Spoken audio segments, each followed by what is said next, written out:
அனைவருக்கும் வணக்கம். கதை முடிஞ்சு, கடையை சாத்திட்டு போங்க. என்னென்ன பேசுனீங்க?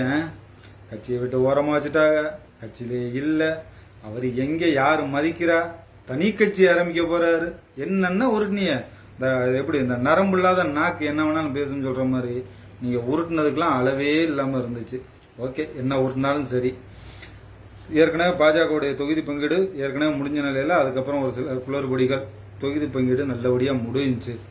அண்ணன் அண்ணாமலை அவசர அழைப்பு, புதுச்சேரியில இருந்து கமலாயம் இப்பதான் வந்தாப்புல.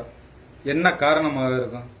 என்னப்பா அவர் தான் கட்சியிலேயே மதிக்கல யாரும், அப்புறம் எதுக்குப்பா அவசர அழைப்பா அழைக்க போறாங்க சொல்லுங்க. இது ஆனா இதெல்லாம் ஹெட்லைனா போட மாட்டீங்களே, ஏன் உங்களை அழைச்சாங்க, என்ன ஏது, அதெல்லாம் இன்னையோட தொகுதி பங்கீடு முடிஞ்சுச்சு. பியூஷ் கோயல் அவர்களும் சொல்லிட்டாங்க, இன்னும் ஒரு 2 நாள்ல தொகுதி பங்கீடு முடிஞ்சதை யார் யார் அந்த உத்தேச வேட்பாளர் பட்டியல் நாங்கள் அறிவிச்சிருவோம் அப்படின்னு. அவரை அண்ணன் அண்ணாமலை அவருக்கு நினைச்சது மாதிரி கண்டிப்பாக கிடைச்சிடும். அவருக்குள்ள தொகுதி கண்டிப்பாக கிடைச்சிடும். புதுச்சேரியிலிருந்து அவசரமா வர்றாப்புலன்னா என்ன காரணம்? இதுல இருந்தே நம்ம தெரிஞ்சுக்கிற வேணாம். அவர் அந்த கட்சியில எந்த அளவுக்கு அவர் உயர்ந்த இடத்துல இருக்காரு, அந்த கட்சியும் அவரை எந்த இடத்துல மேல தூக்கி வச்சிருக்கு அப்படின்னு அப்ப கூட நமக்கு தெரிய வேணாமா? ஒரு மனிதனை தூற்றுவோர் தூற்றட்டும், போற்றுவோர் போற்றட்டும் மாதிரி அவரும் சரி, எவ்வளவோ பிரச்சனைகள், நீ என்ன வேணாலும் பேசிட்டு போன கண்டுக்காம தான் போய்கிட்டு இருக்காப்ல.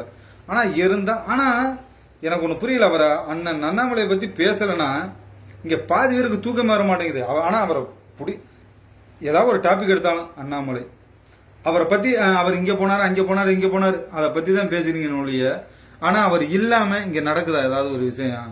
எதுவுமே கிடையாது.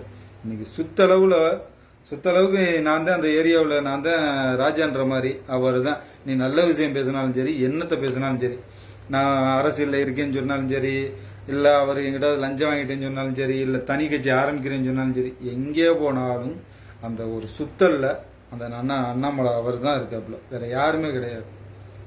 அந்த அளவுக்கு அது ஏன்னா அவருடைய பேச்சு திறமை, டேட்டாவோட பேசுறது. இன்னைக்கு சின்ன பிள்ளைகள் பெரிய ஆள் வரைக்கும் நீங்க வாலிப வயசுல உள்ள பசங்க பூரா நீங்க பிஜேபியில இருக்காங்கன்னா அதுக்கு பாதி காரணம் அண்ணன் அண்ணாமலை தான். ஏன்னா அவருடைய திறமை. அவர் ஒரு விஷயம், இந்த விஷயத்தை நம்ம கையில எடுத்துட்டோம்னா, யாருக்கு இந்த எந்த ஒரு விஷயமுமே சரி, மக்களோட குரலாக அந்த இடத்துல போய் அவர் நிப்பாப்புல. அவர் ஒரு இடத்துக்கு போறோம்னாலே போதும், அங்க ஒரு அன்பு சாம்ராஜ்யம், ஒரு கூட்டமே கூடும் அந்த அளவுக்கு. ஏன்னா அவருடைய பேர் மக்கள் தமிழ்நாட்டு மக்கள் அந்த அளவுக்கு உங்களுக்கு இடம் கொடுத்து வச்சிருக்காங்க. என்ன வேணாலும் உருட்டுங்க, நல்லபடியா முடிஞ்சுச்சு. நன்றி, வணக்கம்.